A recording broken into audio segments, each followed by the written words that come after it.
Hello dear students. तो देखिए कि लास्ट वीडियो तक मैंने जो है आपको रेजिडेंट स्टेटस के अंदर किस तरीके से व्यक्ति जो है आपका साधारण निवासी यानी ऑर्डिनरी या साधारण नॉट ऑर्डिनरी या फिर अनिवासी रहता है उसके बारे में आपको बताया है। अब इस वीडियो के अंदर मैं आपको उससे आगे जो है बताऊंगा कि आंसर जो है वो किस तरीके से आपकी जो इनकम होती है वो कब कौन सी कैटेगरी के अंदर टैक्सेबल होती है नहीं होती है, उन सब चीज़ों के बारे में। तो देखिए कि यहाँ पर एक चीज़ है कि बिल्कुल आपको जैसे बुक के अंदर तो काफ़ी बुकिश लैंग्वेज के हिसाब से 7-8 पॉइंट्स दिए हुए हैं, लेकिन मैंने उसको बहुत ही सिंपल कंक्लूजन के तौर पर सिर्फ 2-2 लाइंस के अंदर आपको हर कैटेगरी के अंदर कौन सी इनकम उसके लिए टैक्सेबल होती है वो बताया है। वैसे मैंने इन शॉर्ट आपको पता हो याद हो तो मैंने बताया था कि अगर कोई व्यक्ति भारत में जितना ज़्यादा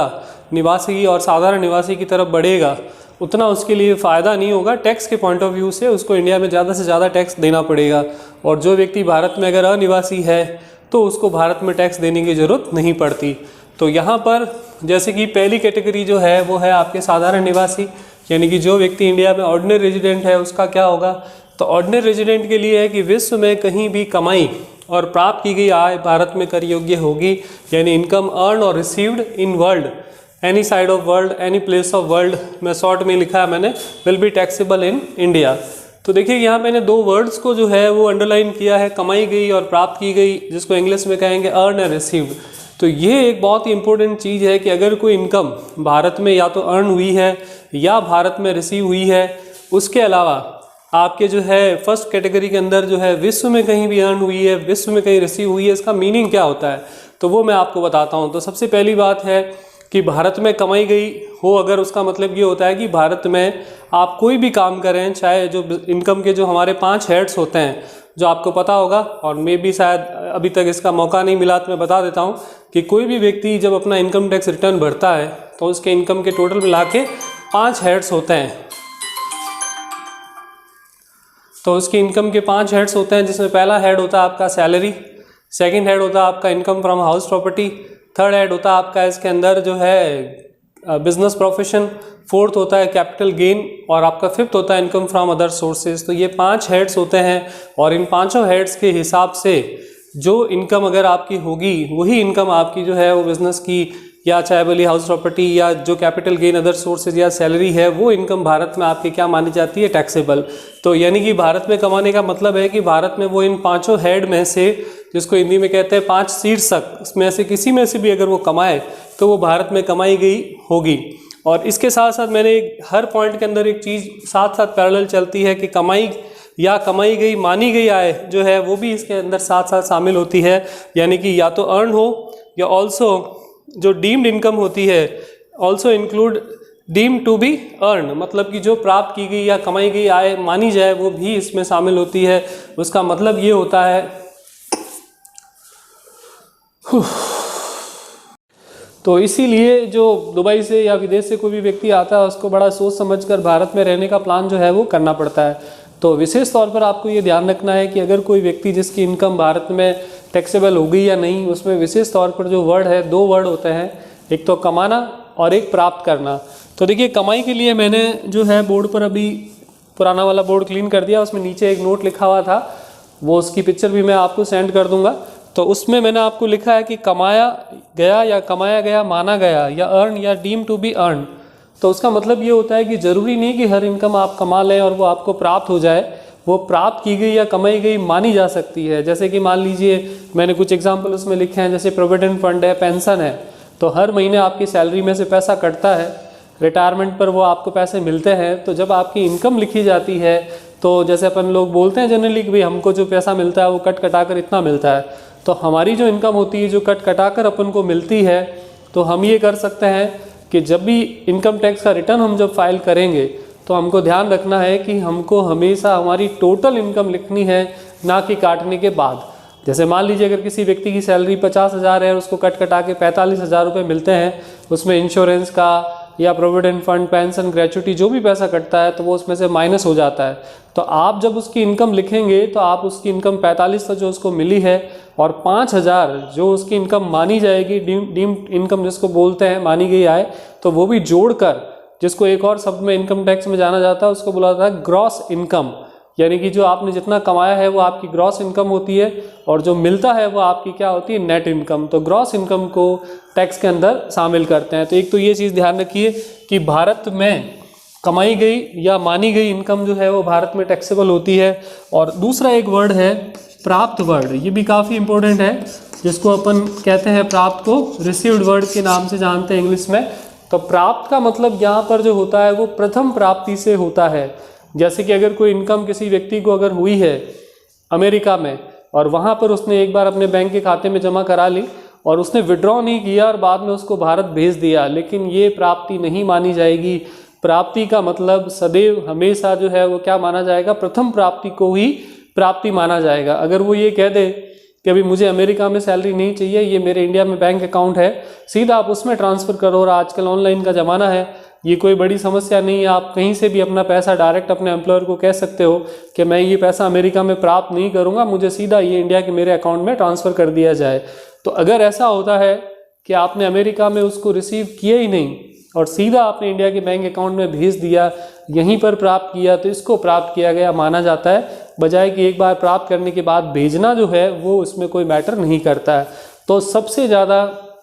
इनकम वो इनकम भारत के अंदर टैक्सेबल होती है जिसमें ये दो वर्ड आते हैं, या तो भारत में कमाना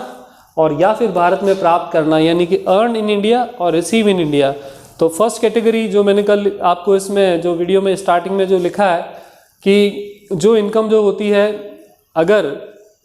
साधारण निवासी है तो वो विश्व में कहीं भी कुछ भी कमाएगा तो वो सारी की सारी इनकम जो है उसके लिए भारत में क्या होगी, टैक्सेबल। सिवाय कुछ एग्जम्प्टेड इनकम होती है इंडिया के अंदर कि वो इंडिया में उस पर टैक्स लगता नहीं, जैसे एग्रीकल्चर हो गई, इंडियन कंपनी के डिविडेंड्स हो गए, तो वो भी मैं आपको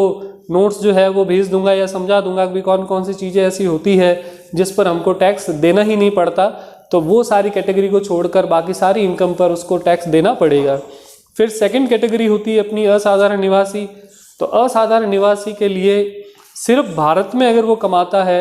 या भारत में प्राप्त करता है, और या फिर तीसरी चीज़ होती है कि अगर कोई ऐसा बिजनेस है जो भारत से कंट्रोल्ड है तो केवल उसकी इनकम जो है वो भारत में टैक्सेबल होगी, उसके अलावा कोई इनकम जो है उसकी भारत में टैक्सेबल नहीं होती है। और लास्ट कैटेगरी है हमारी नॉन रेजिडेंट, क्योंकि नॉन रेजिडेंट भारत का होता ही नहीं है, भारत में वो रहा भी नहीं है, बस कुछ दिनों के लिए भारत में आया है, तो इसीलिए उसको ज़्यादा बर्डन जो है इंडिया में उस पर टैक्स पे नहीं चार्ज करते हैं। सिर्फ अगर आपने भारत में कमाया है या भारत में कोई इनकम को प्राप्त किया है, बस वही इनकम आपकी इंडिया में क्या मानी जाती है, टैक्सेबल। तो इन शॉर्ट क्या कहेंगे कि जो ऑर्डिनरी रेजिडेंट है वो वर्ल्ड में कहीं भी कमाए उसको भारत में टैक्स देना है। जो आपके नॉट ऑर्डिनरी रेजिडेंट है, असाधारण निवासी, वो अगर इंडिया में कमाए या इंडिया में प्राप्त करे, अर्न इन इंडिया और रिसीव इन इंडिया, या फिर कोई बिजनेस जो है वो कंट्रोल इंडिया से होता है तो उसके लिए टैक्सेबल है। और लास्ट नॉन रेजिडेंट जिसको अनिवासी बोलते हैं, उसके लिए केवल वही इनकम इंडिया में टैक्सेबल मानी जाती है जो कि आपको इंडिया में प्राप्त हुई है या इंडिया में कमाई। तो ये मैंने आपको जो है इस वीडियो के स्टार्टिंग में जो है बोर्ड पे लिखे हुए थे सारे रूल्स, और प्लस उसका जो है पिक्चर भी मैं आपको सेंड कर दूंगा। तो अभी मैं आपको आपकी किताब का, जैसे मैंने बोला था कि जो बेसिकली मैं जो पढ़ाता हूँ मोस्टली वो पढ़ाता हूँ SC मेहरोत्रा की बुक से, लेकिन अपने कॉलेज के अंदर जो है ये बुक चलती है अपने दूसरी बौरा राजपुरोहित वाली, तो मैं अभी फ़िलहाल उसी से क्वेश्चन करवा रहा हूँ। और क्वेश्चन तो वैसे मैं यहाँ लिख ही दूंगा और उसका आंसर भी इसके अंदर आपके जो है वो सॉल्व हो जाएगा, ठीक है ना। तो देखिए क्वेश्चन क्या है, उसको थोड़ा सा सोच समझ कर अगर क्लास होती तो मैं मैक्सिमम जो है आप लोगों से खुद से ही आंसर जो है आराम से निकलवा देता कि भैया आप खुद ही बता सकते थे कि कौन सी कैटेगरी में कौन सी इनकम टैक्सेबल होगी, जो चीज़ रूल्स जो आपको बताया उस बेसिस पर। तो आप खुद ट्राई कर सकते हैं हर बार सोच कर के भी हाँ ये इनकम जो है कौन सी कैटेगरी में टैक्सेबल होगी। तो मैं आपकी किताब का जो कॉलेज में बुक चलती है अपनी, उसका थर्ड क्वेश्चन जो है वो आपको करा रहा हूँ। और क्वेश्चन का फर्स्ट पॉइंट ये है कि interest of Japanese development bank और 1/2 रिसीव्ड इन इंडिया, यानी कि एक जापान की बैंक है जिससे अपन को, जापानीज डेवलपमेंट बैंक है जिससे अपन को इंटरेस्ट मिला, लेकिन आधा हमने जो है वो कहाँ रिसीव किया है, भारत में। सबसे पहली और सबसे ज़रूरी बात यह है कि जो ऑर्डिनरी रेजिडेंट हैं उसके लिए तो आपको सोचना ही नहीं है, बिकॉज ऑर्डिनरी रेजिडेंट के लिए तो वो वर्ल्ड में कहीं भी कुछ भी कमाएगा उसको इंडिया में जो है वो क्या देना पड़ेगा, टैक्स। तो इसीलिए इस इनकम का जो 20,000 रुपये है वो ऑर्डिनरी में तो आएगा ही आएगा, उसमें सोचने की कोई बात ही नहीं। लेकिन आपका अगर वो जापान में अगर आपने इंटरेस्ट जो है वो रिसीव कर लिया है, जापान में ही कमाया और वहीं रिसीव कर लिया, तो उस कैटेगरी में इन दोनों में तो आता नहीं, क्योंकि इसमें तो तब आता है जब या तो आप भारत में कमाते हो और या आप भारत में क्या करते हो, रिसीव। लेकिन क्योंकि इन्होंने बोला है कि इसका जो आधा हिस्सा है, हाफ अमाउंट आपने कहाँ रिसीव की है, इंडिया में ही रिसीव की है, तो 20,000 का हाफ यानी कि 10,000 जो अर्न तो इंडिया में नहीं है लेकिन रिसीव इंडिया में होने के कारण आपके यहाँ पे क्या हो जाएगा, टैक्सेबल। अगला point, income from agriculture in Pakistan received there but later on remitted to India, यानी कि इनकम जो हमने पाकिस्तान में कमाई थी, पाकिस्तान की कृषि आय एग्रीकल्चर इनकम थी, जो हमने बाद में रेमिटेड यानी कि वो हमने बाद में रेमिटेड यानी कि भेजी है इंडिया में। तो मैंने आपको पहले ही बता दिया कि भेजना कोई मतलब नहीं रखता है, अगर आप प्राप्त करते हो, रिसीव करते हो, केवल उसी चीज़ का जो है यूज़ है, उसी का मतलब रहता है, रेमिटेंस का कोई मतलब नहीं। एक और चीज़ मैं बताता हूँ जो मैं आपको थ्योरी बेस दूंगा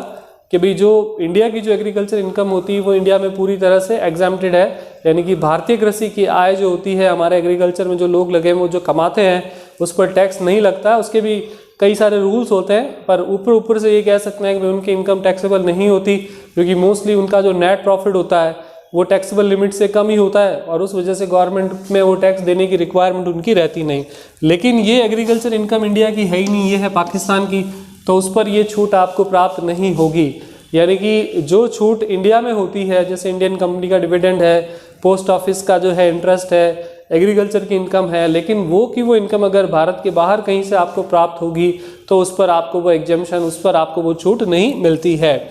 तो यहाँ पर एग्रीकल्चर इनकम आपने कमाई है पाकिस्तान में और फिर आपने उसको भारत में भेज दिया है, जिसका अमाउंट है 40,000। तो जैसा मैंने आपको कहा कि वर्ल्ड में कहीं भी कमाएं, आपका जो ऑर्डिनरी रेजिडेंट है उसको तो भारत में टैक्स देना पड़ेगा, क्योंकि वो भारत में ही रहता है। तो विश्व में कहीं से कमा कर वो प्राप्त करे, उसको टैक्स इंडिया में देना है। लेकिन आपकी बाकी दोनों कैटेगरी में कुछ भी नहीं आएगा, क्योंकि इनकम कहाँ की थी, पाकिस्तान की, और आपने रिसीव कहाँ की है, पाकिस्तान में की है, और बाद में रेमिट की है, बाद में भारत में भेजी है, तो बाद में भेजने का कोई मतलब ही नहीं होता। थर्ड पॉइंट है कि income earn from business in Burma और which is controlled from India, यानी कि आपने ब्रह्मा यानी कि जो हमारा दूसरा कंट्री है वहाँ पर हमने जो एक बिज़नेस सेटअप कर रखा है और वहाँ से अपन को कितनी इनकम हुई है, 30,000। तो 30,000 की इनकम अगर ब्रह्मा के बिज़नेस से हुई है तो वो आपने लिख दी। लेकिन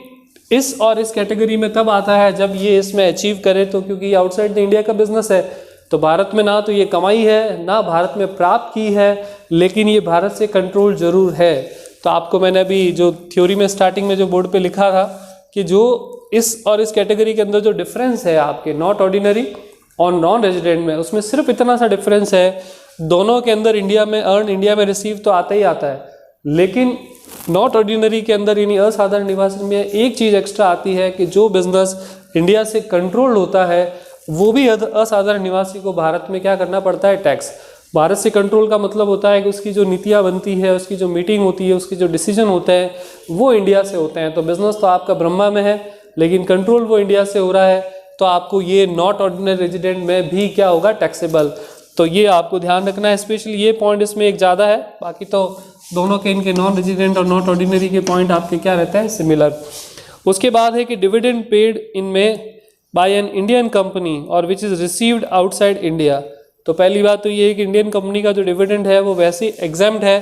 तो उसमें कुछ करना ही नहीं है आपको, तो एग्जाम्प्ट, तो इसमें भी एग्जाम्प्ट है आपका सेम डू,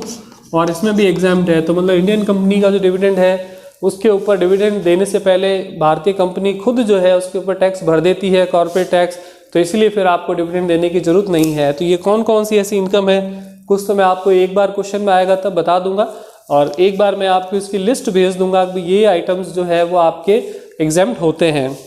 अभी इसके बाद नेक्स्ट पॉइंट है इसमें कि पास्ट अनटैक्स इनकम जो थी वो आप इंडिया में लेकर आए प्रीवियस ईयर, तो इसका भी कोई मतलब नहीं है, क्योंकि मैंने आपको पहले भी बताया है कि आप जो इनकम निकालते हो या जो भी इनकम टैक्स में पढ़ते हो वो 2019-20 से रिलेवेंट होना चाहिए। अगर उससे पहले की कोई भी इनकम आप लेकर आते हो, चाहे उस पर टैक्स लगा नहीं लगा, वो सब अलग मैटर हो गया, उससे अपने को कोई लेना देना नहीं है। अपन को तो सिर्फ 2019-20 की जो इनकम है वो कितनी है और उस पर कितना टैक्स बनता है वो अपन को समझना है, तो ये इसमें आएगा नहीं। फिर profit from Jaipur business control from Nepal, यानी कि बिजनेस तो है जयपुर में और वो जो कंट्रोल हो रहा है वो कहाँ से हो रहा है, नेपाल में। तो कई बार स्टूडेंट को ये लगता है कि अगर इंडिया से कंट्रोल्ड ही नहीं है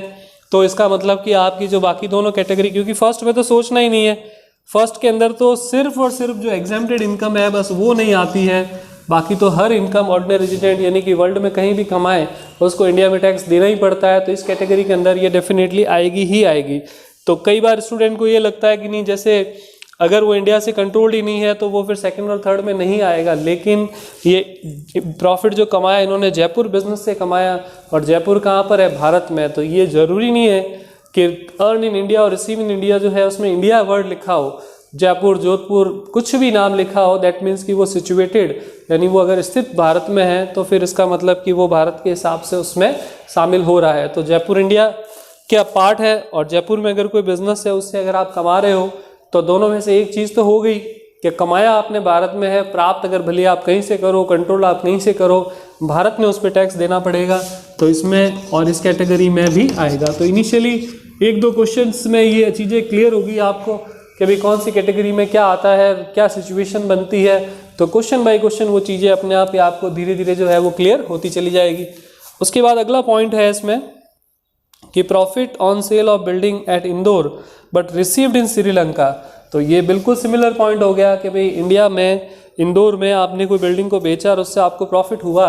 और आपने वो रिसीव श्रीलंका में किया है, तो रिसीव भले ही किया हो लेकिन कमाया आपने कहाँ पर है, इंदौर में, जो कि इंडिया में है। तो अगर इंडिया में आप अर्न करोगे तो डेफिनेटली आपको तीनों कैटेगरी के अंदर इसको टैक्सेबल रखना पड़ेगा। तो तीनों कैटेगरी में ये आपकी इनकम जो है वो क्या मानी जाएगी, टैक्सेबल। और लास्ट पॉइंट आपका है कि आप पेंशन मिल रही है जो एक फॉर्मर एम्प्लॉयर है आपका, और उससे कहाँ से प्रॉफिट कहाँ पर वो रिसीव कर रहा है, जर्मनी में रिसीव कर रहा है। तो पेंशन तो मिल रही है आपको अपने फॉर्मर एम्प्लॉयर जो कि भारत में है, और अब आप रह रहे हो जर्मनी में, वहाँ पर इसको रिसीव कर रहे हो। तो बिल्कुल वो की वो बात हो रही है। इसमें बहुत सिमिलर पॉइंट्स काफ़ी सारे आ गए, ये सारे लास्ट के कि जिसके अंदर कमा भारत में रहे हो, प्राप्त बाहर कर रहे हो। तो कोई भी व्यक्ति जैसे इंडिया में जॉब कर रहा था और उसके बाद वो विदेश चला गया और उसको पेंशन जो मिलती है वहाँ पर, तो वो आप कमा कहाँ से रहे हो, इंडिया से। तो इस वजह से कोई भी पेंशनर जो इंडिया से रिटायर्ड होकर अगर बाहर चला जाता है लेकिन उसकी पेंशन इंडिया से जनरेट हो रही है, बन रही है, भले वो रिसीव नहीं भी करता है, तो उसको इंडिया में टैक्स देना पड़ेगा। तो जैसा कि मैंने आपको स्टार्टिंग से ही बता रहा हूँ कि इसमें कमाना और प्राप्त होना, ये दो चीज़ें ही बस मोस्ट इम्पोर्टेंट है कि अगर इंडिया में या तो वो कमाता है या इंडिया में वो प्राप्त करता है, तो उन दोनों कंडीशन में वो इनकम इंडिया में टैक्सेबल होगी। तो ये आपने अपने पुराने जो है एम्प्लॉयर से कमाई की है तो ये इंडिया में टैक्सेबल होगी। और अब इसकी अपन जोड़ लगा देंगे और ये टोटल जो होगी इसकी वो आपकी टोटल इनकम आ जाएगी। तो इसके अंदर आप इसकी जोड़ लगाएंगे 90 और 102, 120 और 128, ठीक है, 128 इसकी जोड़ आ गई। और ऐसे ही आपकी सेकंड वाले की जो है इसमें आ जाएगी 78, और लास्ट कैटेगरी के अंदर थोड़ा कम ही होता है, इसमें 22 और 40, 80, 48, तो 48,000 ये आ गई, ठीक है। तो ये इनकी सारी की सारी टैक्सेबल इनकम आ गई। तो ये पार्ट काफ़ी ईजी सा है, मतलब अभी जो चल रहा है, तो इसके अंदर बस आपको थोड़ा सा कंसंट्रेट करना है क्वेश्चन के अंदर कि भी इनकम जो है वो अर्न या रिसीव इंडिया में हुई है तो वो इंडिया में आपके क्या होगी, टैक्सेबल। तो इसी टाइप के मैं कुछ 4-5 क्वेश्चंस आपको और करवा दूंगा जिससे कि ये लेसन आपका जो है वो कंप्लीट हो जाएगा। और जो इसकी थ्योरी है, इसके रूल्स है, जो मैं आपको एक बोर्ड की पिक्चर जो कल वाला मैंने मतलब इसमें स्टार्टिंग में जो करवाया था वो, और प्लस बुक में से भी जो पूरी इसकी थ्योरी है वो मैं आपको सेंड कर दूंगा, ठीक है ना। Okay, thank you.